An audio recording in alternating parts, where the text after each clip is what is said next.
I'm Tristan Winder in the News 2 streaming studio with the Morning Pulse here on this Tuesday, January 7th. Yesterday morning, former North Platte High School educator David Cooper was sentenced in court for sexual assault charges.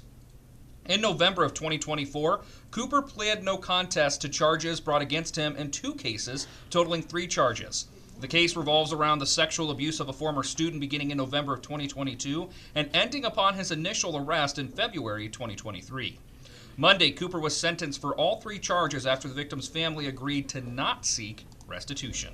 On count 2, I am going to sentence the defendant to a period of incarceration of 24 months.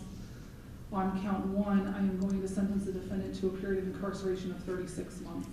Those 2 periods of incarceration are to run consecutively. In CR 23-403, on count 1, I am going to sentence the defendant to a period of incarceration of 24 months, which will run consecutive to the other 2 charges. Prior to sentencing was announced, Cooper waived his right to make a final statement. Over 500 days will be credited to the total of the charges, and Cooper is required to register as a sex offender for 25 years. Also Monday, the Nebraska International Pour the Plains conducting their inaugural meeting of 2025, and along with it, electing new leadership. Longtime Lincoln County businessmen Vince Dugan of Trago Dugan Aviation and Pat Keenan of Keenan Hospitality served as the inaugural entity's chairman and vice chairman. The Lincoln County-based entity electing to continue relying on business expertise by electing decades-long City of North Platte Administrator and former Lincoln County Highway Superintendent Jim Hawks. Well, I think that Vince did a great job in guiding us and getting us off the ground, getting some structure to our organization so that we can move forward now with some other things. But no, I think Vince did a great job.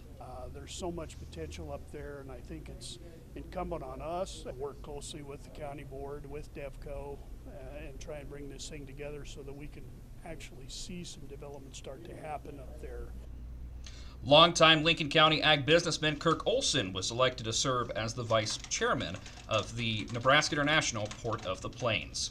In Buffalo County, video shows the moment a train slams into a semi that stalled on the tracks. Thankfully, the driver got out and no one was injured. The video shows the impact. This happened on Sunday near Odessa on Highway 30 and Odessa Road. The Buffalo County Sheriff's Office says the driver had stopped on the tracks because the car in front of him had stopped, backing up traffic. The truck then became stuck because of a mechanical issue. Again, the driver was able to exit the vehicle safely before this collision you see on your screen. And in national news, health-related national news this morning, the first American to contract a severe case of bird flu has died.